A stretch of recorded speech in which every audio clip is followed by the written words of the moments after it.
Have you ever felt like, despite all the advice about what you should be doing as you get older, like eating better, staying active, or keeping up with medications, there's something important we never really talk about?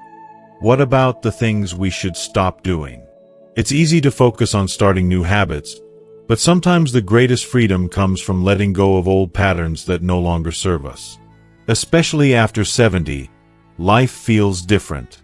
The energy we had in our younger years isn't endless, and the expectations we once tried so hard to meet start to weigh us down instead of lifting us. This isn't about giving up or slowing down.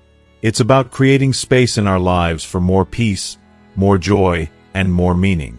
What if the key to a freer, happier life in your 70s and beyond isn't about adding more, but about choosing what to release? Over the next few minutes, I want to share 8 important things many of us can stop doing after 70. Habits and beliefs that quietly steal our peace but don't need to hold us back any longer.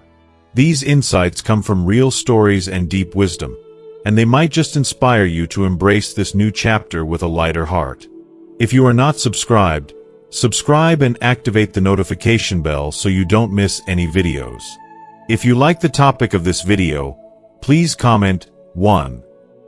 If you don't, please comment 0 to let me know how I can improve and make better videos for you. Now, let's begin. 1. Pleasing everyone. Somewhere along the way, many of us learned that our worth was tied to how well we could keep everyone else happy. Maybe it started in childhood, with a parent's expectations or a teacher's praise for being so helpful.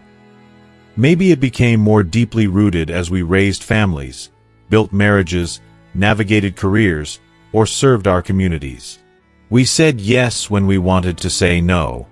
We bit our tongues to avoid an argument, volunteered for one more committee, or hosted one more family dinner, even if we were exhausted. Over the decades, it became so automatic we barely noticed it. A gentle nod, a reassuring smile, the easy path of agreeing instead of speaking up. But as the years go by, and especially after 70, something shifts. The energy that once seemed endless is now precious, each day's hours more valuable than gold. Yet, out of habit, we may find ourselves still trying to smooth the edges of everyone else's world, even when it quietly erodes our sense of peace. We might wake up and realize we've spent a lifetime putting ourselves last, always making sure others were comfortable, even at the cost of our own needs, wishes, or boundaries. There's an old story about a woman named Linda, now 76.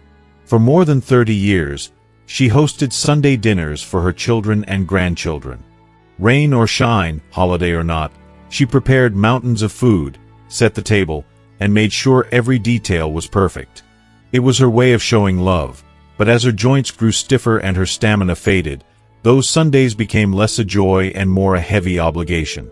Yet she worried, if she stopped, would her family still gather?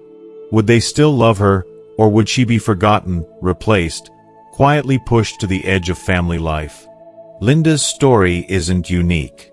It's painfully common among older adults who've spent decades in the role of caretaker, peacekeeper, or problem solver. The habit of pleasing others becomes so entwined with identity that the very thought of stepping back feels like a loss, a threat to our sense of purpose or belonging. There's a subtle but deep fear at the root. If we're no longer needed, will we still be wanted? But the truth is, at this stage of life, you've already done your share and more. You've earned the right to make your comfort a priority, to say no without guilt, and to rest without apology. People-pleasing, when it costs you your health or happiness, is not kindness, it's self-abandonment. Every hour spent fulfilling obligations that drain your spirit is an hour stolen from your well-being. And after 70, every day truly does matter. Letting go of the need to please everyone can feel scary at first. There may be awkward conversations, disappointed faces, or even a little pushback. But you might be surprised, as Linda was, to find that love doesn't disappear just because the routines change. When she finally told her family she needed a break from hosting, she braced for loneliness. Instead, her daughter offered to host the next meal, her grandson brought dessert, and Linda discovered that what mattered was being together, not who cooked the food. Her family didn't love her for her roast chicken or perfectly set table. They loved her for being there, for her stories, her laughter, her hugs. It's not just about big family gatherings. The pressure to please can show up in 1,000 small ways: agreeing to visit a neighbor when you're tired, giving money to relatives when you're on a tight budget, keeping quiet when someone crosses a boundary. Each little sacrifice, on its own, may seem harmless. But over time, they add up to a heavy burden, quietly dimming your light. The deep truth is this: boundaries are not walls, but bridges. When you honor your needs, you teach others to respect them too. Those who truly care for you won't disappear when you step back. They'll adapt, they'll show up differently, and sometimes they'll even step forward in ways that surprise you. And for those who drift away when you stop giving so much, perhaps their place in your life was never about love, but about what you provided. Releasing the need to please everyone is not an act of selfishness. It is a declaration of self-respect, a gentle but powerful way of saying, "I matter, too." You do not owe anyone your silence, your time, or your precious energy, especially when it comes at the cost of your peace. You have spent a lifetime giving. Now is the time to let go, to permit yourself to rest, to enjoy, and to be loved simply for who you are. And if letting go feels difficult, remember Linda's story and the many like hers. The love that matters most will remain, and you may just discover a new sense of freedom, one that allows you to live your remaining years with the ease, dignity, and happiness you've more than earned. 2. Ignoring your body's signals. As the years pass, many of us develop an unspoken habit, brushing aside the little aches, the unexplained fatigue, the subtle signals our bodies send us. Maybe it's the lingering ache in your hip as you climb the stairs, or the nagging breathlessness when you walk out to the mailbox. Perhaps your hands feel stiffer in the mornings, or you get dizzy for just a moment when you stand up too quickly. For decades, we've been taught to tough it out, to keep moving, not make a fuss, and certainly not to complain. Especially for those who grew up in a generation that valued self-reliance. Admitting to pain or weakness can feel like betraying that lifelong sense of strength. There's a stubborn pride that comes with aging, a resistance to being seen as fragile. "It's nothing," we say, or "I'm just getting older." We delay calling the doctor, telling ourselves the pain will pass, the cough will stop, the swelling will go down on its own. After all, we survived worse in our youth. Our parents rarely ran to the doctor, and neither did we. But the reality is that our bodies change, and so do the rules. What might have been a minor nuisance at 40 can quickly spiral into something serious after 70. Ignoring these signs isn't just risky, it can be dangerous. The body, after a lifetime of service, deserves to be listened to. The signals it sends are not annoyances. They are warnings, pleas for attention, or even second chances. Sometimes, a small pain is just that. But other times, it's the whisper of something bigger. The beginnings of heart trouble, a blood sugar issue, the first warning of a silent illness that, caught early, could be managed, or if ignored, might change everything. If you are still watching this video and find these lessons useful, please comment 1 below to let me know that you are still here with me. I once knew a man named Robert, a retired mechanic with the kind of grit that made him famous in his family. For weeks, he felt a tightness in his chest every time he took the stairs. Instead of worrying his daughter, he just stopped using the stairs. When getting up from his favorite chair became a chore, he chalked it up to old age. But his daughter noticed. She insisted he see a doctor, and after a few tests, Robert was diagnosed with early-stage heart failure. The news was sobering, but because he sought help before things grew worse, his treatment was effective. Within a few months, he was walking around the block every morning, something he thought he might never do again. Robert's story isn't just about heart disease. It's a reminder of the silent risks that come with minimizing what our bodies are trying to tell us. Too often, we let fear get in the way. Fear of a difficult diagnosis, of hospitals, of losing our independence. We worry that if we speak up, someone might see us differently or take away the freedom we still cherish. So we push through, put on a brave face, and wait. But sometimes, waiting costs us the very independence we're so afraid to lose. There's also an emotional weight to ignoring our bodies. Each time we downplay a symptom, we send ourselves the message that our well-being isn't a priority, that other people's comfort or our stubbornness matters more than our health. But after 70, every day and every ounce of energy counts. Our bodies have been faithful companions, carrying us through decades of living. Now, they deserve care, respect, and attention. Listening to your body is not a sign of weakness, but of wisdom. It's about honoring the life you've built and giving yourself the best chance to keep living it on your terms. Sometimes, paying attention early means a shorter recovery, an easier treatment, or even a simple fix. Other times, it means peace of mind, a reassurance that nothing is seriously wrong. Either way, it is always worth it. And for those who struggle to speak up, are afraid of being a burden, remember this. Your loved ones would rather take you to one extra appointment than lose you to something preventable. A moment of caution today could mean years more of laughter, stories, and time together. If you found yourself hesitating, minimizing, or ignoring what your body is trying to tell you, consider this a gentle nudge. Make the call. Schedule the checkup. Ask the question. You've spent a lifetime taking care of others. Now is the time to listen to your own needs, to treat yourself with the care and urgency you deserve. Because every signal is a reminder that you're still here, and your life is still precious. 3. Holding grudges from the past. As the years accumulate, our memories become a patchwork quilt. Some patches soft and bright, stitched with laughter and love, others heavy with pain, regret, or anger that refuses to fade. It's remarkable how long a grudge can last.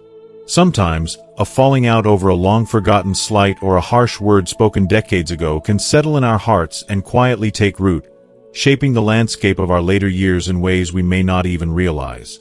Many of us grew up learning to forgive and forget, yet true forgiveness is rarely so simple. Maybe you had a brother or sister who betrayed your trust, a friend who let you down when you needed them most, a spouse whose words or actions cut deep, or even a parent who never knew how to show the love you craved. Perhaps you tried to move on, but the memory never really left. Maybe you don't think about it every day, but the pain lingers, coloring the way you feel about family gatherings, old photos, or even the silence in your own home. What's so insidious about holding a grudge is that it doesn't punish the person who wronged us. It punishes us. The bitterness becomes a weight we carry, sometimes for years, even decades. It can keep us up at night, or make the good days feel a little less bright. We replay old arguments in our minds, wishing we'd said something different, or imagining the apology that never came. Sometimes we wait for someone to make it right, to call, to say, "I'm sorry." But as time passes, we see that the world keeps moving, and so do the people who hurt us. They may never return, may never realize the depth of our pain. Some are no longer even alive to say the words we long to hear. There's a quiet truth that settles in after 70. The energy it takes to hold onto old anger is simply too much. It seeps into our bones, wears down our spirits, and keeps us from the peace we've rightfully earned. Forgiveness isn't about excusing what happened. It isn't saying the past was okay or pretending we were never hurt. Instead, it's a gift you give yourself, a choice to stop letting that pain shape your present and your future. I remember hearing about a man named Harold, 82 years old, who hadn't spoken to his brother in over 30 years. Their lives had run parallel in the same small town, only a few miles apart, yet a dispute over their parents had frozen their relationship. Harold often insisted he didn't care anymore, but whenever holidays rolled around, there was a heaviness in his eyes. One year after a minor stroke, Harold confided in his daughter that he regretted the years lost to silence. She reached out to his brother, and awkward as it was, they finally met. They shared stories, remembered childhood mischief, cried a little, and laughed, a healing that neither of them thought was possible. They couldn't recover the lost decades, but they reclaimed a sense of peace in the time they had left. Not every story ends with such a reunion, but the lesson remains. Letting go is for you, not for the other person. The peace that comes with forgiveness is about freeing your own heart. It's about saying, "This pain does not get to control me anymore." You may never get the apology you deserve. You may never even get the chance to say how you feel. But you can choose to put down the burden, to stop feeding that anger with your precious attention. After 70, peace is not a luxury, it's a necessity. There are already enough challenges in daily life without letting old wounds steal what joy remains. The present is all we truly have, and it is a tragedy to let yesterday's pain ruin today's happiness. If you find yourself still carrying someone in your heart, someone who hurt you or let you down, consider what might happen if you allowed yourself to forgive, even if only quietly in your mind. Imagine the relief of loosening your grip on that old story, the space it might create for more laughter, better sleep, or a lighter step. Life at this stage is about making peace with where we've been and choosing what to carry forward. Sometimes, the most courageous act is to say, "I will not let this pain define me any longer." Forgiveness is not weakness. It is an act of strength, self-love, and healing. And it's never too late to find that peace within yourself. 4. Saying, "I'm too old to learn." As we grow older, there's a quiet, persistent voice that sometimes settles into the back of our minds, a voice that whispers, "You're too old for that now." Maybe you hear it when you look at a complicated new phone, or when someone offers to show you how to pay a bill online instead of mailing a check. Maybe it pops up when a friend invites you to a yoga class, suggests a new hobby, or hands you a recipe for a dish you've never tried before. That voice is subtle, but powerful. It convinces us that trying something new is a young person's game, that our brains aren't as sharp, that our time for learning is over and done. But that's simply not true. Learning doesn't belong to the young. It belongs to anyone who chooses to stay curious, anyone willing to open a new chapter, no matter how many chapters have come before. Research shows that our brains retain the capacity to learn, adapt, and form new connections well into our 70s, 80s, and even beyond. The process may be slower, and it might take a bit more patience, but the reward is just as sweet. Maybe even sweeter because of the effort. Think of all the changes you've already embraced. Many of you remember rotary phones and party lines, handwritten letters and black and white TV. You lived through the arrival of color television, microwave ovens, computers, the internet, and now, devices that fit in your pocket and connect you to the world in an instant. That didn't happen by standing still. It happened because you learned, step by step, as the world changed around you. There's a wonderful story about Eleanor, a 75-year-old grandmother who'd never so much as touched a computer. She felt embarrassed around her grandkids, who seemed to understand technology like it was their native language. But when her grandson offered to teach her how to email and look up old family photos, she hesitated.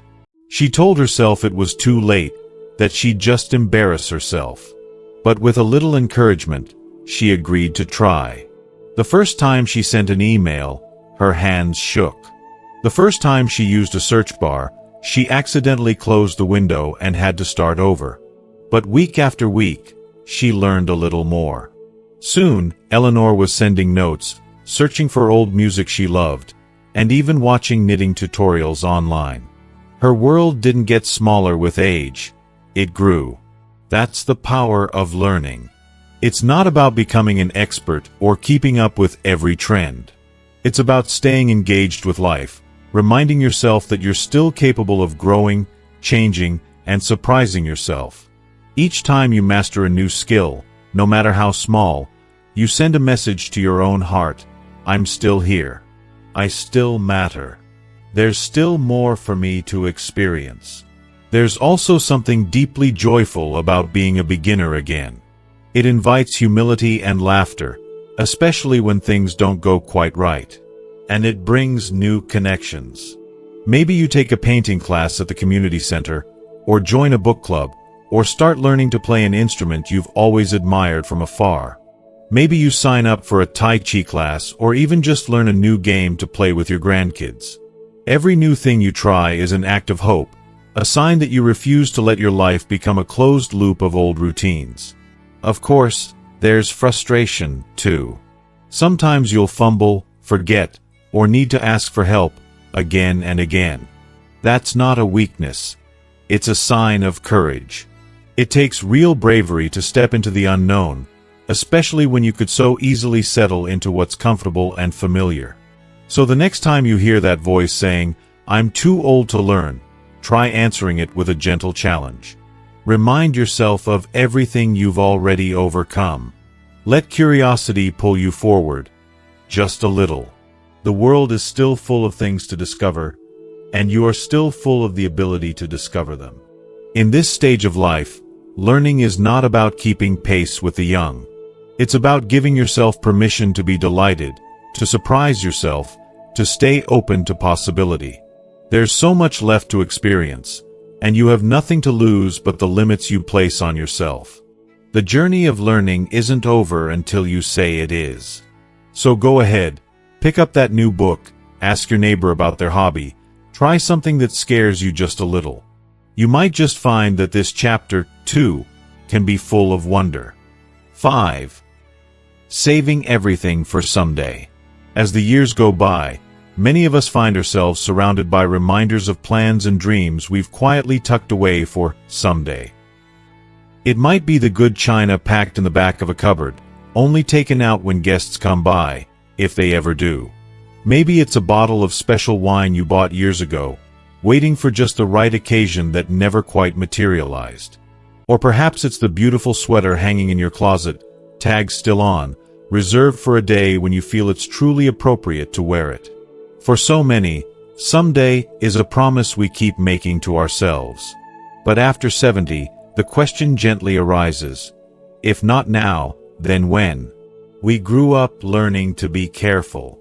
Many of us know what it's like to go without, to pinch pennies, to treat pleasure as a luxury to be earned rather than a simple part of living. That kind of self-restraint, forged in times of hardship, was a gift, one that taught us resilience and responsibility. But there comes a point when holding back too long turns from wisdom into missed opportunity, and the habit of saving joy for later becomes a quiet thief of today's happiness. If you are still watching this video and find these lessons useful, please comment 2 below to let me know that you are still here with me. There's a story I'll never forget about Frank, a gentleman who had just turned 81. For decades, Frank collected fine wines, each bottle a small celebration of his hard work and perseverance. But no matter how many he bought, he could never bring himself to open them. "I'm saving them for a special moment," he'd say, lining them up on a shelf and dusting them off now and again. But special moments came and went. Birthdays, anniversaries, even the holidays passed by, and the bottles remained untouched. One winter, after a brief health scare, Frank's daughter came to visit. Looking at the dusty collection, she finally asked, "Dad, what are you waiting for?" That night, with snow falling outside, they opened one of the best bottles. There were no grand speeches or celebrations, just laughter, stories, and the warmth of being together. And in that simple evening, Frank realized that the real special occasion wasn't on the calendar. It was the life happening right then. We do this in so many small ways, delaying a trip to see an old friend because we think there will always be time, waiting for the perfect day to take a walk in the park, saving the best sheets or towels for company, or holding on to cherished dreams with the idea that tomorrow will be better or easier. But as the years add up, it becomes clear that perfect days are rare, and someday isn't a promise. It's just a word that too often becomes never. There's even a term for this: deferred happiness syndrome. It's the idea that you can't truly relax or enjoy yourself until everything else is done. The house is spotless, the kids are settled, the bills are paid, your energy is just right. But in reality, those stars rarely align all at once. And when we spend our lives waiting, we end up postponing the very joy we've earned. After 70, life takes on a different rhythm. There is a clarity that comes from realizing time is precious, and the best way to honor it is by embracing the moments right in front of us. That doesn't mean being reckless or throwing caution to the wind. It means recognizing that the simple pleasures, a nice meal, a favorite song, a phone call with a friend, are worth savoring now, not tucked away for a future that isn't guaranteed. So take out the good china, even if it's just for you. Wear the sweater you love, just because it makes you smile. Call the old friend, book the short trip, open the bottle, or sit in the backyard with a cup of tea as the sun sets. Let yourself have the happiness you've spent a lifetime postponing. The memories you create today will mean more than any plans left waiting on the shelf. The truth is, you've already earned the right to enjoy your life fully and without apology. The greatest gift you can give yourself is permission to stop saving everything for someday, and to start celebrating the ordinary, beautiful, imperfect moments of now. 6. Comparing yourself to younger people. There's a quiet habit that many of us slip into as we grow older, almost without noticing. It creeps in during moments when we catch our reflection in the mirror or watch a group of teenagers laughing on a park bench. We compare ourselves to who we used to be, or to people decades younger, and somehow we come up short. Maybe you look at old photos and think, I used to move so much faster, or you see a neighbor jogging past your window and remember when you could do the same. There's a bittersweet pang in realizing that time does change us, not just on the outside, but in the rhythm of our lives. This kind of comparison is so common, especially after 70, that we rarely question it. But little by little, it can drain our self-worth and cloud the joy that's right in front of us. We might find ourselves longing for the strength, the looks, or the energy of our youth, or wishing we had the bright possibilities that young people seem to carry with them. The world often celebrates youth. Magazine covers, television ads, even the way people talk about staying young. And it's easy to feel invisible or less important. But here's the truth. You are not meant to be 40 forever. That stage of life had its place, with all its excitement and uncertainty, just as this stage has its unique gifts. Age brings a richness that the young can't possibly know yet. It brings stories, perspective, resilience, and a deeper understanding of what truly matters. Comparing yourself to your younger self, or others with smooth skin and endless energy, is like comparing a grand, old oak tree to a sapling. Both are beautiful, but their strength and purpose are entirely different. I once knew a man named Thomas, who had been an athlete in his youth. Fast, strong, admired by many. As he entered his late 70s, arthritis slowed his steps, and his body no longer matched the image he carried in his mind. For years, he avoided class reunions and family gatherings, afraid that people would only see how much he'd changed. But when he finally worked up the courage to attend a reunion, something remarkable happened. His old friends didn't see frailty. They saw a man who had lived, who had stories and wisdom to share, who showed up even when it wasn't easy. In that moment, Thomas realized that his value had nothing to do with how fast he could run or how youthful he looked. It had everything to do with the life he'd lived and the person he had become. Comparison can be especially cruel because it distorts reality. When we look at others, we see only the surface, the bright smile, the smooth face, the energetic pace. We don't see their doubts, their struggles, their sleepless nights. When we look at our past, we often remember the good parts and forget the fears or insecurities that were always there. Memory softens the hard edges, and it's easy to believe that yesterday was perfect when in truth, every stage had its challenges. There's a deeper root to this habit, the fear of becoming irrelevant, the fear that we don't matter anymore simply because we've aged. But relevance doesn't come from youth, it comes from presence. It comes from being engaged, showing up, and sharing the wisdom you've earned. The world needs the gifts that only age can bring: patience, humor, compassion, and the courage to speak truth. So if you find yourself scrolling through old photographs and feeling a sense of loss, or watching younger people and wishing you could trade places, pause for a moment. Remind yourself that every wrinkle, every silver hair, is a badge of survival, a testament to all you've lived through. The person you are now is not less than the person you were at 40. In many ways, you are more resilient, more grounded, and more uniquely yourself. Letting go of comparison isn't about denying the realities of aging. It's about honoring your journey. It's about recognizing the value of who you are right now, in this moment, with all the richness and depth that life has given you. The true magic returns when you embrace yourself, not for who you were or who you might have been, but for who you are today. 7. Isolating yourself. It's easy to imagine that with age comes a kind of automatic contentment with solitude, a gradual slipping away from the busy circles of family, friends, and neighbors. Sometimes it happens so quietly, we don't even notice at first. One day, you realize you haven't picked up the phone in a week, or you can't remember the last time you had a real, face-to-face conversation. Maybe your children have moved to other states, old friends have drifted away or passed on, or the world just feels a little harder to keep up with than it once did. Without really meaning to, the walls close in and your days become quieter, your world smaller. It's tempting to tell yourself you don't mind.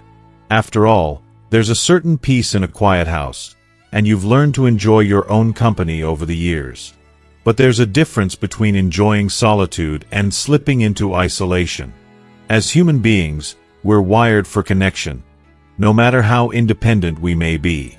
A good conversation, a heartfelt laugh, the simple act of being seen and heard by another person. These are the small things that keep our spirits alive, no matter our age.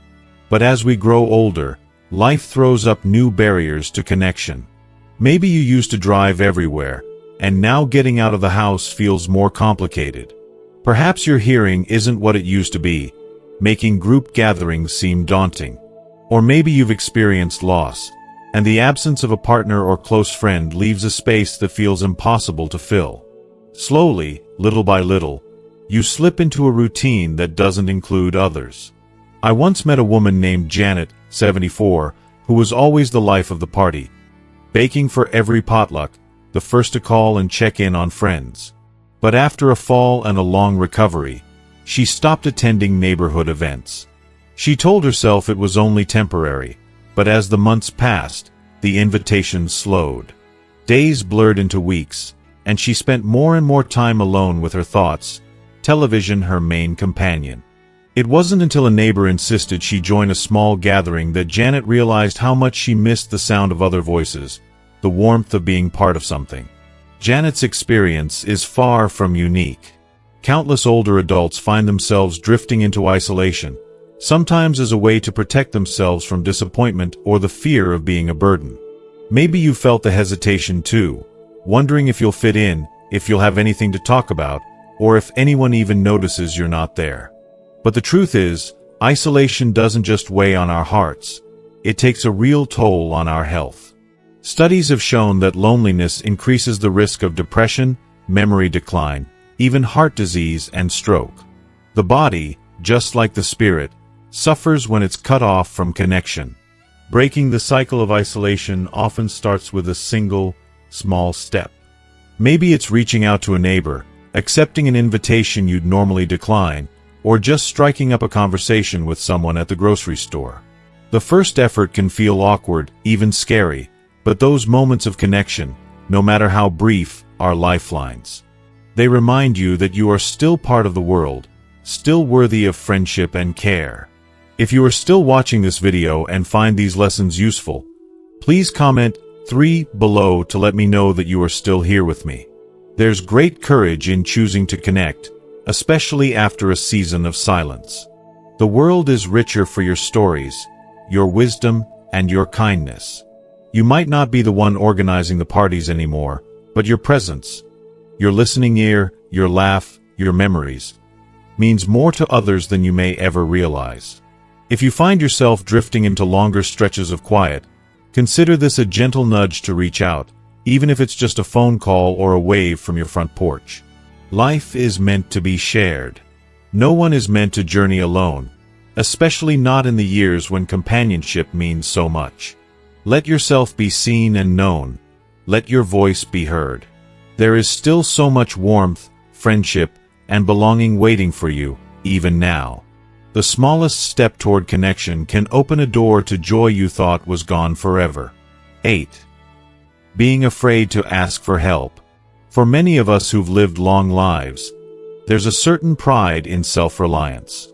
We come from generations that value doing things ourselves, fixing what's broken, solving problems quietly, taking care of others before asking for anything in return.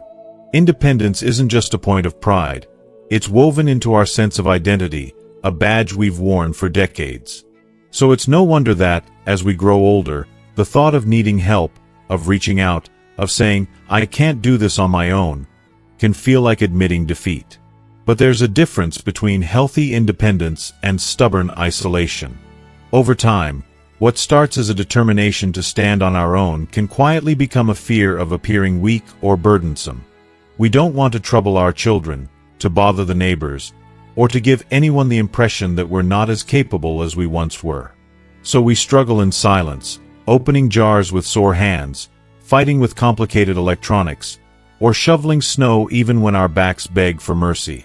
We convince ourselves it's just easier to go without than to ask. Yet, as the years pass, needs naturally change. The world gets a little trickier to navigate. Stairs grow steeper, technology moves faster, and even loneliness can creep in quietly. The fear of asking for help is rarely just about the task at hand. Underneath, there's a deeper worry. What if people start seeing me differently? What if I lose my dignity, my role as the caretaker, the provider, the strong one? There's a story I often remember about Glenn, a retired teacher who always prided himself on his ability to fix anything. One winter, his furnace began to fail. Determined to handle it himself, he tinkered for days, piling on extra blankets and boiling water to keep warm at night. When his son finally visited and saw what was happening, he was heartbroken. "Dad, why didn't you call me?" Glenn hesitated before admitting, "I didn't want to bother you. I didn't want you to worry." But his son only hugged him tighter and said, "You're never a bother. I want to be here for you, the way you've always been there for me." That moment changed something for Glenn. He realized that asking for help wasn't a sign of weakness or failure. It was a gesture of trust, a way to let others express their love. Sometimes, when we refuse to ask, we deny our loved ones the chance to show up for us, to return the care and support we've given them through the years. Allowing others to help can deepen relationships and build new bonds of closeness and respect. There's also a profound psychological freedom that comes with acknowledging our needs. When you let go of the fear of asking, you permit yourself to be human, to accept that life changes, and so do we. Asking for help isn't about surrendering control. It's about adapting gracefully, staying connected, and making choices that keep us safer, healthier, and happier. The reality is, none of us can do everything alone. Not when we're young, and certainly not as we age. Interdependence, not isolation, is what holds families, friendships, and communities together. When we allow ourselves to be vulnerable, we send a message that our needs still matter, and that we're still worth caring for. Not because of what we can do, but simply because of who we are. So if you find yourself struggling in silence, wrestling with a heavy bag of groceries, feeling lonely but too shy to call a friend, frustrated with a stubborn appliance, consider what it might feel like to simply ask. You may be surprised at how willing people are to help, and how good it feels to let someone else in. The courage to ask for help is one of the quiet strengths of aging. It is not a loss of dignity, but a celebration of connection and trust. In reaching out, you remind yourself and those around you that you are still here, still deserving of care, and never, ever alone. As we reach our 70s and beyond, life invites us to pause and take stock, not just of our achievements, but of the habits, worries, and quiet burdens we've carried along the way. Looking back, it's easy to see how the roles we once filled, caretaker, provider, peacekeeper, shaped so much of who we are. Yet there comes a time when the most courageous thing we can do is gently lay down what no longer serves us. Letting go isn't about giving up or fading quietly into the background. It's about choosing freedom over obligation, presence over old regrets, and self-respect over the need to please everyone else. It's in these later chapters of life that we discover a deeper kind of wisdom, the kind that comes not from doing more, but from allowing ourselves to simply be. You might find that change doesn't happen all at once. Maybe you start by saying no when you mean it, listening to your body's gentle warnings, or reaching out for connection on days that feel a bit too quiet. Each small choice creates a little more space for peace, for meaning, for joy. In the end, it's not about the things we hold on to, but the things we're brave enough to let go of that truly define this stage of life. If this story resonated with you, I'd love to hear what spoke to your heart. Please share one thing you learned, or one habit you're ready to leave behind, in the comments below. If you enjoyed this video, don't forget to like, share, and subscribe to our channel. Your support means the world, and it helps us continue creating stories that inform, uplift, and inspire. Thank you for being here, and we look forward to seeing you next time.